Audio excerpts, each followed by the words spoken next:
Okay. Where's the button?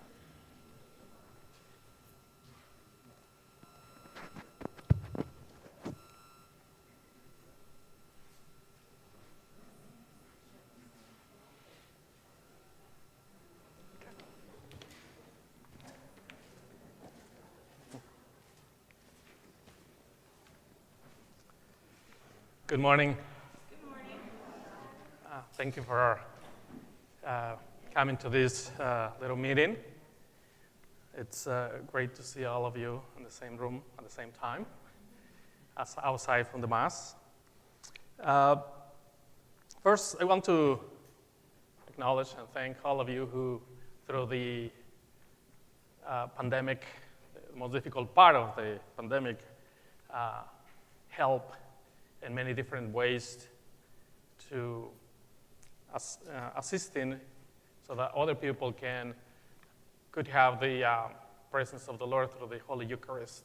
It's a very important ministry, whether as lector, Eucharistic minister, altar server, musician, or usher. And all of you together make possible this important aspect of our faith. So I thank you, and I encourage you at the same time to continue participating in this wonderful ministry. In a few minutes, we are going to go through the whole Mass. There have been many different changes, small changes or big changes since the beginning of the pandemic, and we will continue to do small changes, hopefully until we go back to a more normal way of celebrating the Mass. But before that, I would like to ask Dawn to talk about scheduling, and after that, we'll go through the Mass. We'll just go through all aspects of the Mass, and so that you can see in practice how this will be done. Okay. Hello. So I'm the volunteer coordinator, and I think most of you are interacting with the scheduling software, which is Ministry Scheduler Pro. It's not a perfect software, but it's the best one I found. I keep looking into better ones, but that one seems to have the most versatility. There's a couple things I want to point out to everyone because you may not realize this. It is based on a device, so I can't do anything from home. Everything I use, I can do my own from home. I can't do any global things. So if you tell me on Saturday morning you're not going to be here, there's nothing I can do about it. So if you yourself are able to request a sub, all of that needs to just happen without my interference, because after Friday, I don't have access to it.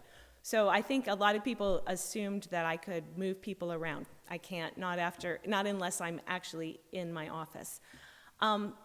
Also, I know some people have been having trouble with it. If you are a person who's having trouble with that pesky scheduler, just send me an email saying, I can't get on it, I need a new software, I need a new password, something like that. The other thing is, I used to run a pre-schedule and fill in all the names. I have heard from a few people, they like what we're doing now, which is every weekend you fill in what you want to do. So if I could see a show of hands, who wants to keep it this way? Or who wants to keep it where you just choose on your own? So if you could just raise your hand and let me know. Okay. Can I see a show of hands who prefer for me to pre-schedule everything? No one. Okay, so we're going to keep it this way. It's just a little stressful. So if it's a little stressful on Friday when there are blanks. So when that email goes out on Wednesday, I think it is, that says there are these openings, please jump on them so that I don't, at 3 o'clock on Friday, I don't have to send out my little pitiful email. Guys, there's no lector, there's no usher, it would be better to just jump on it as soon as you're able to. So that's all I had as far as scheduling. Thanks.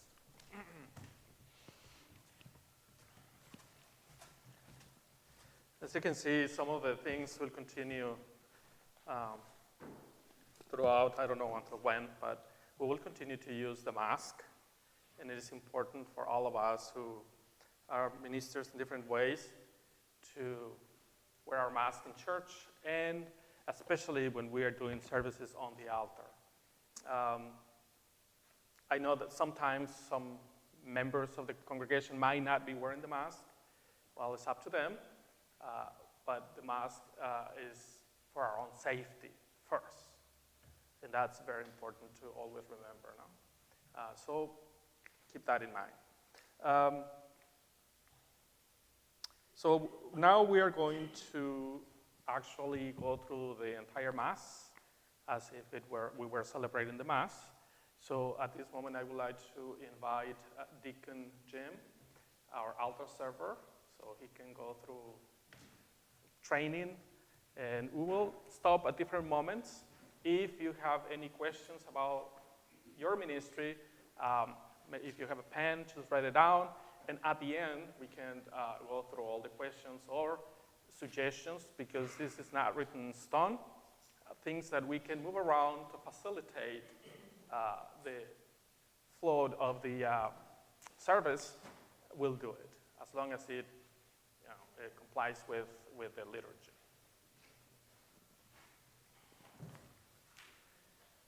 So in preparation for the Mass,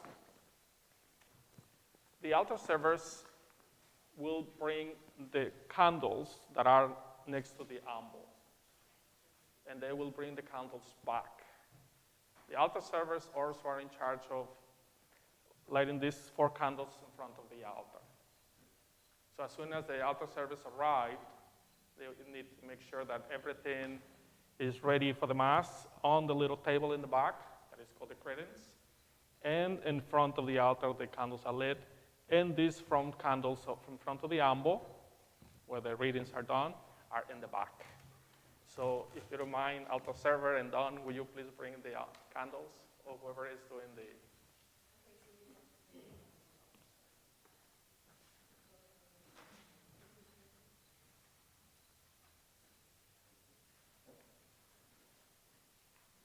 So if you will get the candles, get it. Yeah, get it back.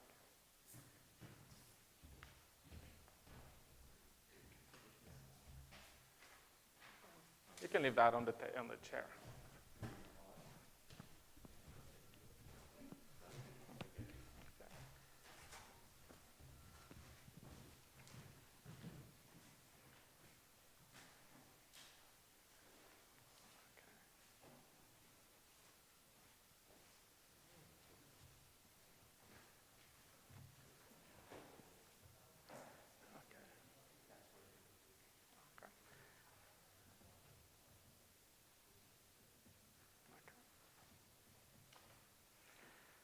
So one of the new things that we are doing is introducing the altar servers to our celebration. So the altar servers go in front of the deacon. The deacon carries the book of the Gospels, and then the celebrant, the priest, goes behind the deacon. So why don't we process?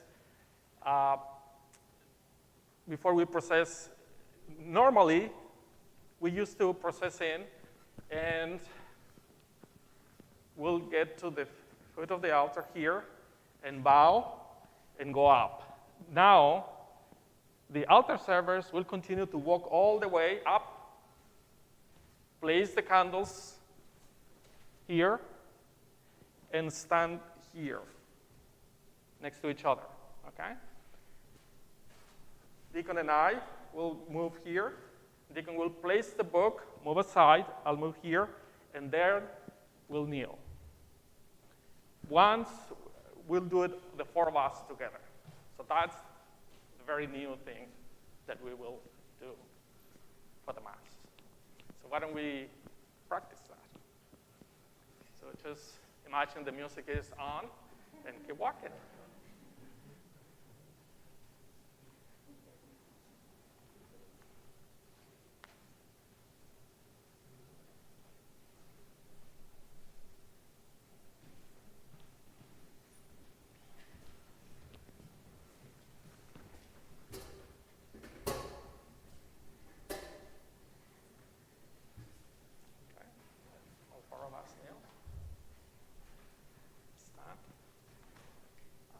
and you go to your chair and stand there.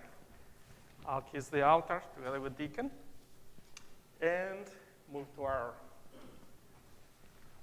place. The Mass begins, as usual. At this point, the lector already is in his or her place next to the choir, and the Mass begins. We have the first reading, the opening prayer, of course, Gloria, and first reading.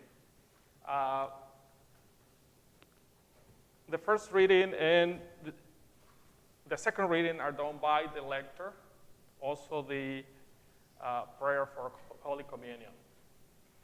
The introduction is going to be done by one member of the choir at the very beginning of the Mass. So at this moment, Mass continues as usual. We have begun the opening prayer, penitential rite, the Gloria, first reading, responsorial psalm, second reading.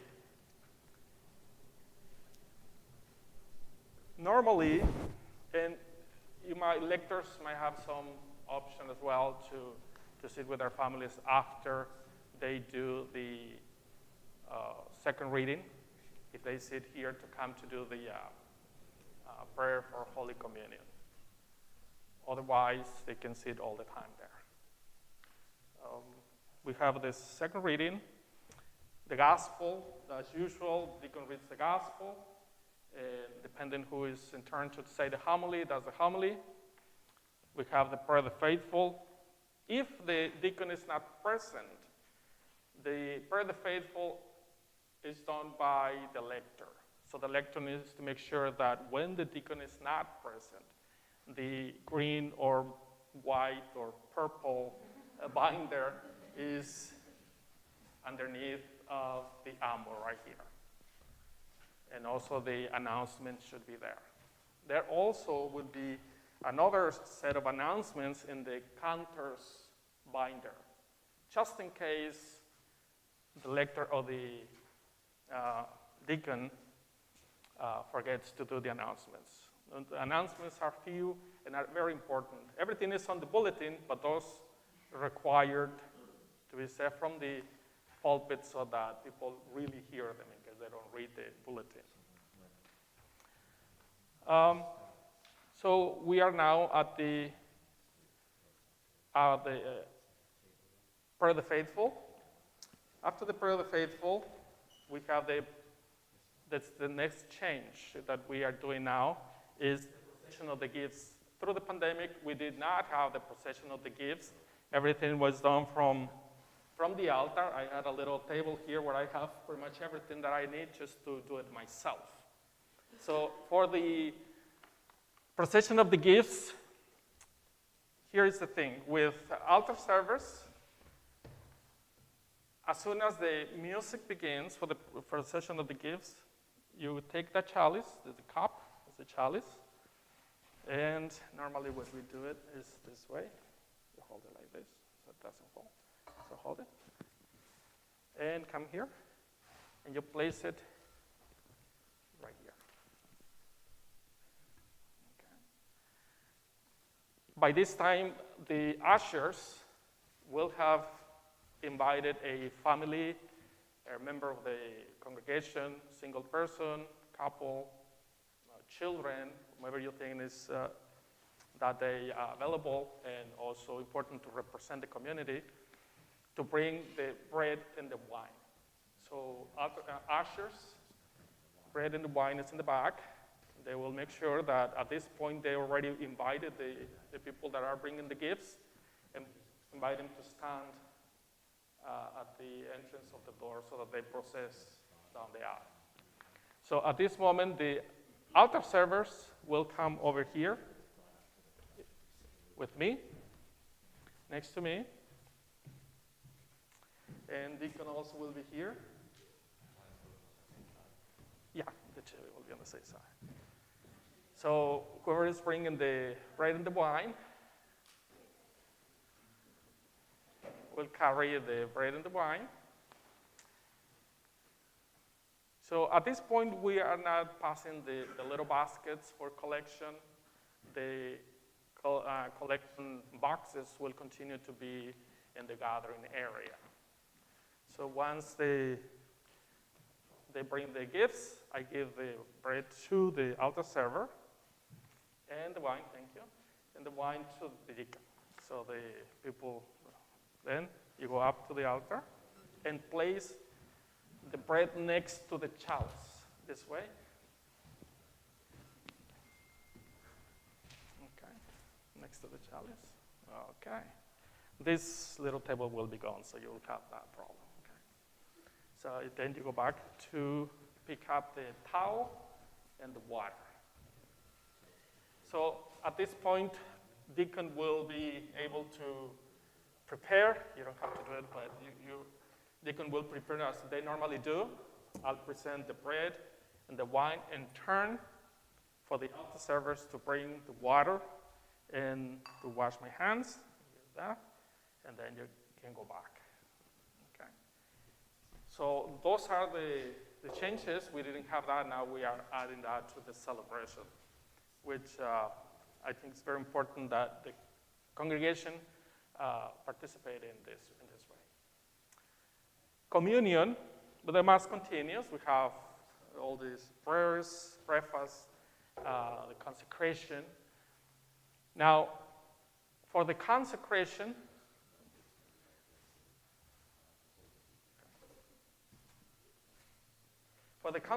the altar servers will ring the bells. So the lector no longer have to do it. And the altar server who is close to the bells is the one who rings the bells. There are only 2 times when we ring the bells. So the Mass continues, and then the priest raises the bread and the consecrated host, which is the body of Christ, and then it's when you ring the bells. Okay? You'll be kneeling. It's the time you don't say anything, though. There's 2 times you do it. One time Yeah. you're talking. It's the time you don't say anything. So this basically is what I said. Let me see. So after I finish and say, take this, all of you, and eat of it, for this is my body, which will be given out for you. Then I raise. Okay? Given out for you, I raise. Silence. I mean silence. Okay. And then for the wine or the blood of Christ, I say, take this, all of you, and drink from it, for this is the chalice of my blood, the blood of the new and eternal covenant, which will be poured out for you and for many for the forgiveness of sins. Do this in memory of me, and I raise. Okay? Very good. So this is the altar server's job now. Mass continues. We have now are at the moment of Holy Communion. Because we are not giving out the blood of Christ, we still have 2 sections for communion. So deacon is on that side. I'll be here. In the event that deacon is not present, we'll have a list of Eucharistic ministers by alphabetical order, and we'll invite or call them directly this weekend. Deacon so-and-so is not available, and you help. If a person says, well, I am not able to help at this Mass or will not be present, then we'll to the next and the next. Okay? So it's when Eucharistic ministers will help. Mass, the communion will continue to be given in the same way. If you are called to serve on a Mass for giving out communion, the rule still in this parish, we are giving communion in the hand. There are a couple of few people that receive in the mouth. And I have invited them to go to that section. Why that section? Because there is a close by sanitizer. so the deacon can wash with sanitizer the hands immediately after. I don't have anything here. I will continue to encourage everyone to receive in the hand. I mean, if you do that with reverence and faith, it doesn't really matter how you receive it, but we'll continue to work on that. So we are giving out communion. On a side note for the Eucharistic ministers, even though we are not giving out the cup right now, and very few of you will participate to give out communion, I invite you to call the office, and maybe you can bring communion to some members of our parish community at home, if you feel comfortable, so that continue to participate. You're still ministers of the Holy Communion, so you can always bring Holy Communion to someone who needs it. I know that some of you already are doing that. So the announcements are made either by the cantor or the deacon if he's present, or the lector, whoever. And then we end the Mass. So after the blessing, and deacon says, go in peace, the same. At this point, we are not carrying back the candles. You can leave the candles here. So after I kiss the altar, we'll go around together with deacon and the altar service again. So at this point, we kneel, all of us. And the altar service will walk in front of us. Just keep walking. You don't need to turn around and bow. Just keep walking, and we'll follow you.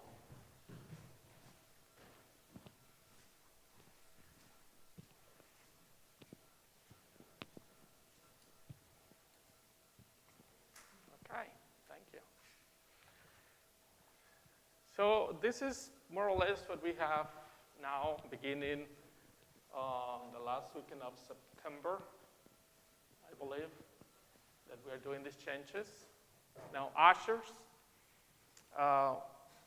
we need ushers to be very active in this way. We need 3 ushers here, 1 on each side, perhaps 1 in the middle. And among yourselves, you can say who is going to invite the family or the people that will bring the gifts. We need another usher outside as a greeter, and at the same time to guard the collection boxes. So this is the changes we have. This is the new way we are celebrating the Mass, at least until we feel more secure.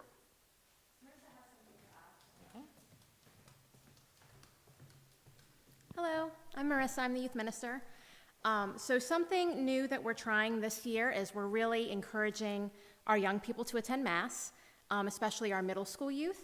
So they're all going to be receiving Mass journals, and they're going to have different things that they're going to be writing in their journals every week. And every other month, we're hosting a Mass meetup weekend. So instead of coming to youth ministry that Sunday night, they're going to meet up after Mass. And I know that Father and the deacons are going to plant some things in their homilies for them to write about. They're going to be in their journals. And Father and the deacons will be visiting with the young people after Mass to look at their journals. Ushers, there's going to be a special stamp that I'm going to keep at that usher's table back there. Anytime a young person comes to Mass with their journal, they can get a stamp. And then they'll date it. So there's a little spot that they can date it.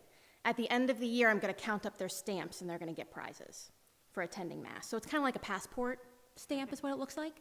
So if anyone comes up to you with a book, and if they have a different book than this one, that's fine. But we're encouraging them to do that. For all of you, if you look around, there's not many teenagers here. Now, I know some of them just couldn't be here, right?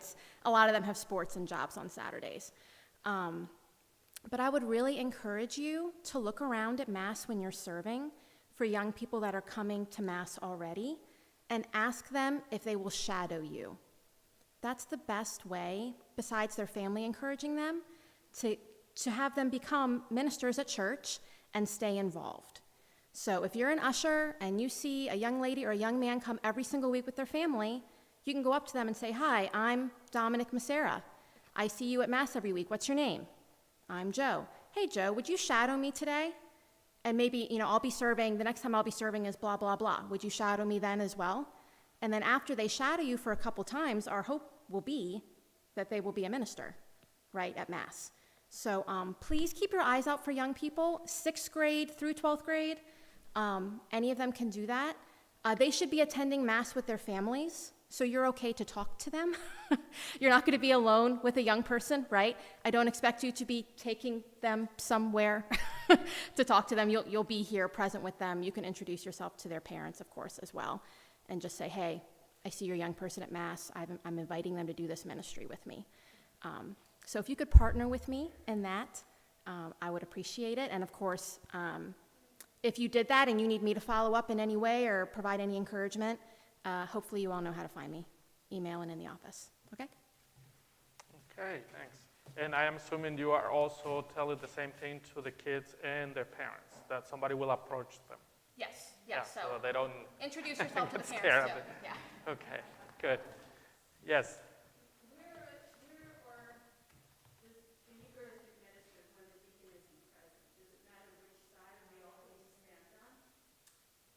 I think we would prefer that table because it has speaking of the mic.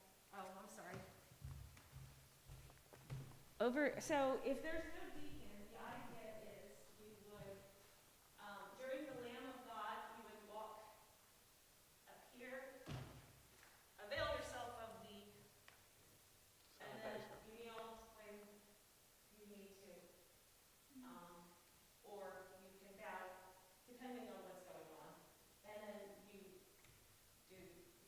get your communion, take the pattern, and go to the spot. I normally give out communion to the choir, so that's why you need to be on this side.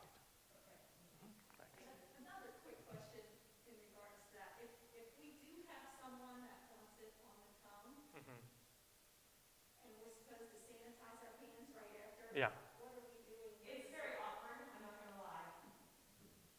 There's no good way of doing it. Yeah, where do they set? Do they just set the pattern like there? We'll probably have a little table here, so with the respectful altar cloth or something. And then you can place the pattern there or the ciborium, and then wash your hands and continue. I have asked also to those who receive it in the mouth to be the last ones. So if there are 2 or 3, you can give them to them, and then before you go up to the altar, you can wash your hands. Yeah. Yeah, if there is 2 of them next to each other, you don't have to do it because you are doing to the same. Yeah. Yes. Any other questions? I mean, it was very quick, but if you have, according to your ministry, questions for lectors, altar servers, ushers, comments? It starts next weekend. Yeah, it begins next weekend.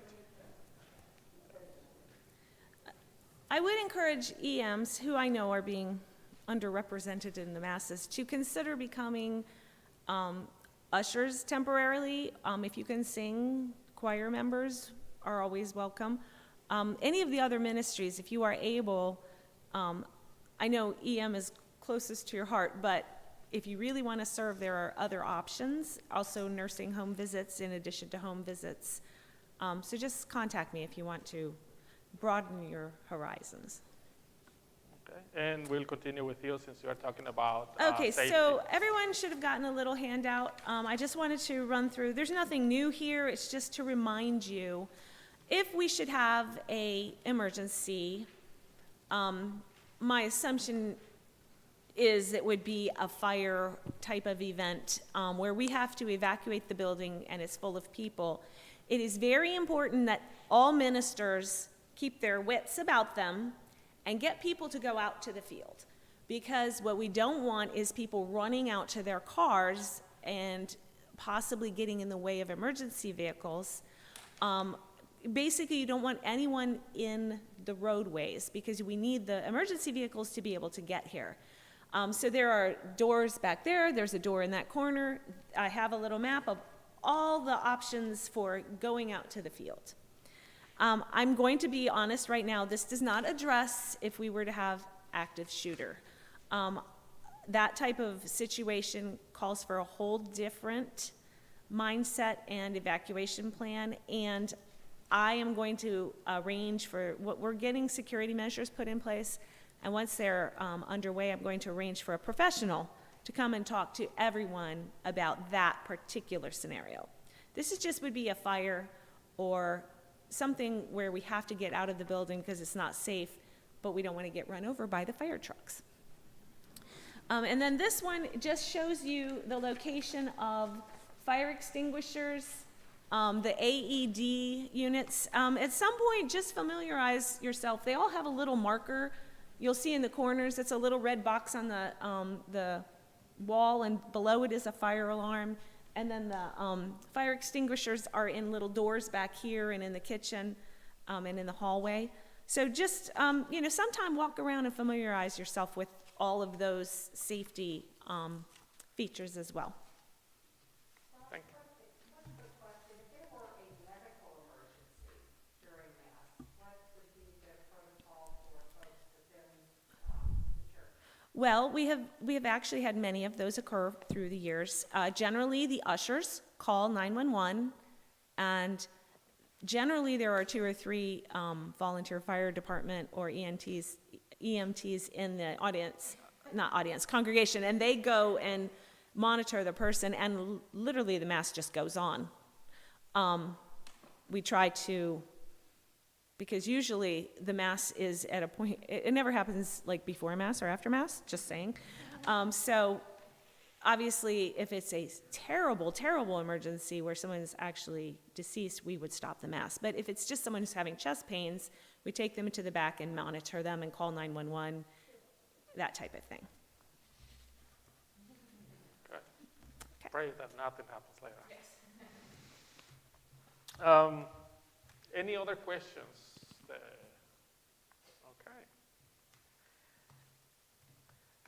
Okay, so the altar servers, there's only one, but I think they need to stay here, and maybe Tim can run through it one more time with Father.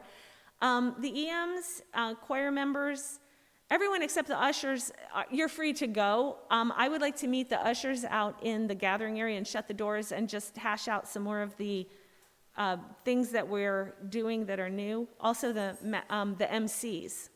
So everyone else can go, but I need to see MCs and ushers